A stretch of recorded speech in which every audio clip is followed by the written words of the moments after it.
Alright, morning mga tol. At panibagong araw, panibagong vlog. So ngayong araw, darating na yung ating bagong kapalit, no? Bali dalawa sila na hinire nila dito sa ating department.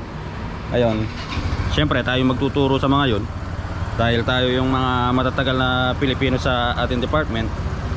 At saka si Parang Jello. Tara, let's go.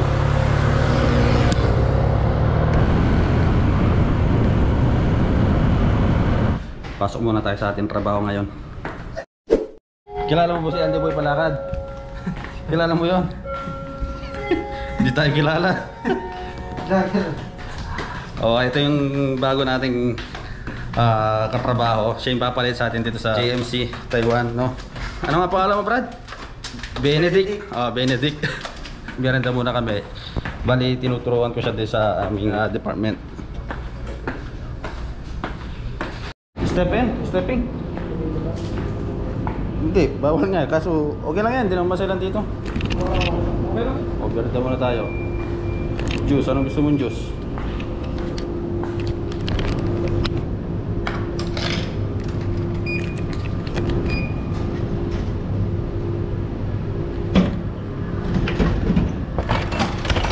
Oh, Prado. Isa pa.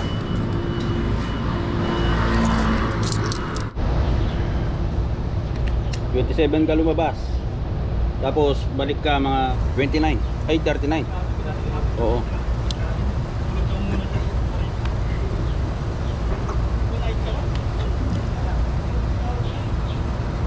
Siya na yung papalit sa trabaho natin dito sa JMC. Sa iyo ko napapamana yung yung amoy ko. Adjo. Siya na yung magmamana ng amoy ko. Uwi mo pa. Amoy mo yan. Uwi mo. Oo. Tanongin mo yung mga kasama mo. Ikaw hindi mo maamoy yung sarili mo. Amoy lang yung diferensya dito, pero the rest, sabi ko sa'yo, napakaganda dito. Sa napakasarap ng buhay dyan.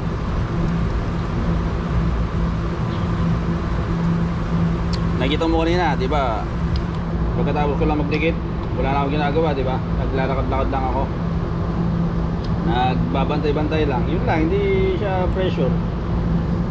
Pero pag nakabisado mo, ayun na si Jello, ayun oh. Sarap ng buhay niya kanina sa DB. Wala ka pang problema. Kahit magkaroon ka ng problema dyan sa company, yung halimbawa, nagkaroon ka ng sira sa product, hindi ka naman pagagalitin din ng leader. Tutulungan ka pa. Mabait yung leader natin. Taga Cavite daw pala mga tol. Cavite ka sa Tansa. Doon ba yung kilala kong TV? Hindi siya doon. Hindi ko lang alam mo doon si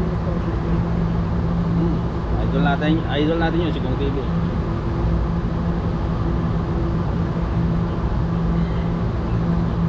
Yan, dito kami sa pag yan, break time ganyan. Dito kami tumatambay. Mamaya pagpasok mo, tuloy mo pa rin yung para mamaster mo na kagad.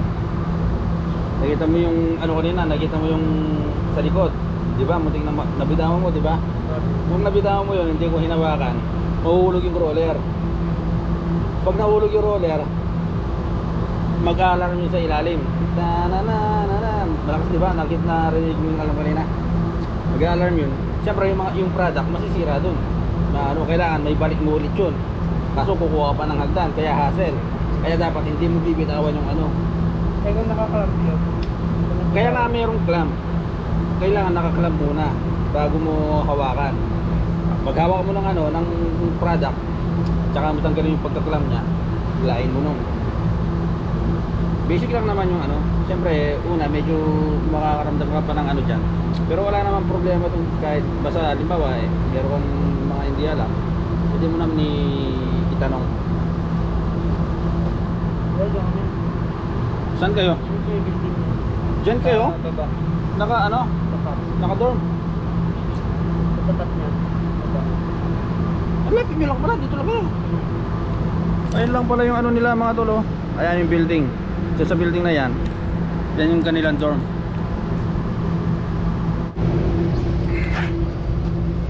Ito si Master, oh. Tingnan mo. Nag-ML lang. Oy! My friend! Are you okay? Sumaw ka? Yeah. Mga Vietnamese. Mga itik. Uwi na ako. Si Barangelo na yung may iwan dito. Ngayon, yun yung magiging kapalit ko. Siya yung makakasama na niya sa trabaho. Kaya kailangan pag bago ako umuwi, siguro mga June 1, dapat magkaroon na siya ng overtime para paldo-paldo na rin siya. Mahirap lang talaga sa umpisa yung aralin mo yung mga trabaho dito sa company. Dito sa amin kasi puro mga makina. Maraming mga prosesong ginagawa, kaya minsan pag bago ka, nakakalito pa talaga. Mga 1 buwan, 2 buwan bago makabisado yung trabaho dito. Kaya mas maganda kung maturuan ko siya ng na mas mabilis na matuto siya, para next month meron na siyang overtime. At malaki na yung masasahuran niya pagdating ng salary day. Si Barangelo pa ML lang dito. Mga nagpapagawa ng motor, yan, pwede kayong kumontak dyan kay Barangelo. Pagaling yan sa motor, tsaka sa mga e-bike, yung mga bago dyan, pwede kayong magpagawa sa kanya ng e-bike tsaka motor.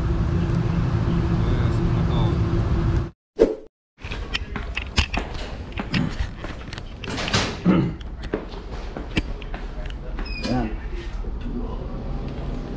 Huwag mo ka mag-out ka muna. Yan. Jack mo muna yan. Dalawa? Oo, dalawa.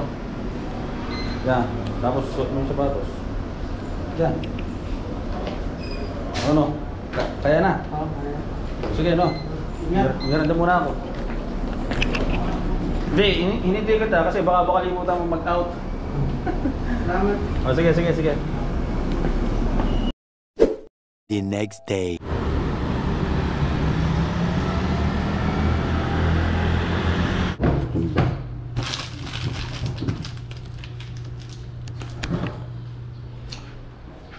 Yo, morning. Punta tayo dito sa taas. Punta natin yung mga kasama natin. Day off natin ngayong araw. Yun! Tumaya ko eh. Sabi ko, tama-tama nagkakabay gusto yun. Sinabi ako doon sa bad eh. Dali.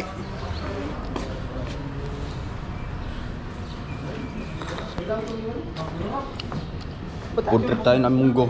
Ha? Sabihin mo, upi na! Tayo, masarap to ah. Ang ganito. Pag sa kape. Hoy, hindi.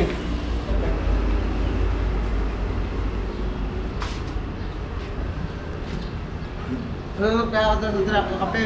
Kaya daw siya kumakit ng kape. Ayan yung bilhin mo.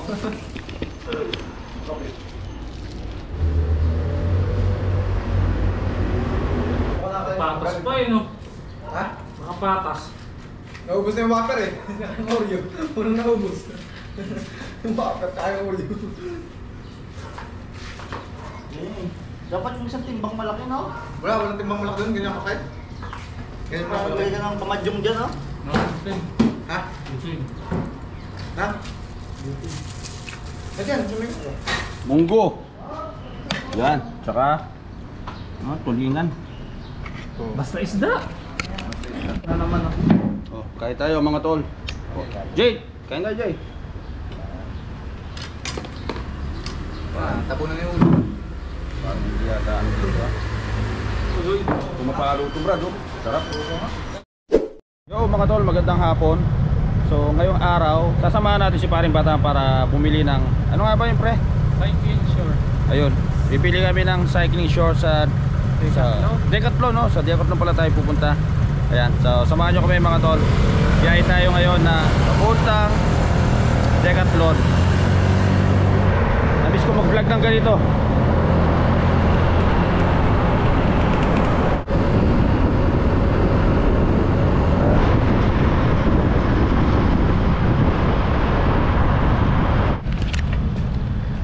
Right, nandito tayo ngayon sa Decathlon mga tol.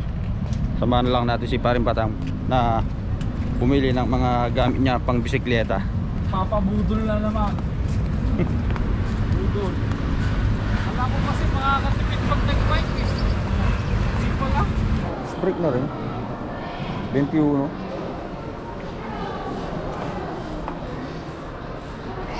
Ganda pala yan eh. Ito, meron ako nito. Ito yung gamit ko dati. Ito yung gamit ko. Ito, ayaw mo to. Ay, ayoko niya. Ito, may ganito.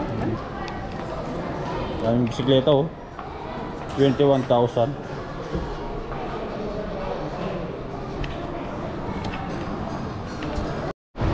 Patingin nga nabili mo.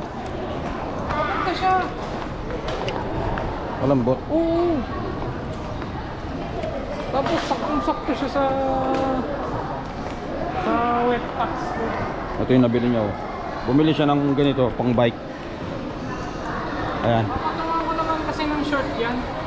Ayoko nang yan lang. Pero pwede naman yan lang, di ba? Oo ah. Dito tayo sa hindi ko sinukat. Pinoy tayo eh. Tapos iba pa Ano lang. size mo? Double XL na nga to. 500 lang oh.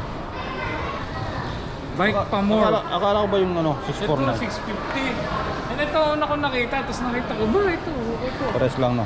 Ito yung MTB na sinasabi ko sa'yo. Yan, maganda yan. Ito Ito yung mo na. Yan yung mga bagay sa bike ko. Yun dapat bilhin mo yan eh. 650. Oo. Meron na ako eh. Ganyan din. Hindi. Yung Giant. Ano? Para may iba yung Giant. Para may iba kang ano. Hindi na. Ano? Saan tayo? Costco. Tukos ko tayo. Hindi naman tayo nagpapabudol eh. Nag-roller ball. Ano yung tawag dyan? Roller blades. Roller skates. Roller skates. Ganda na ano. Ito yung Dream Mall. Init. Ganda ng lugar ng Taiwan.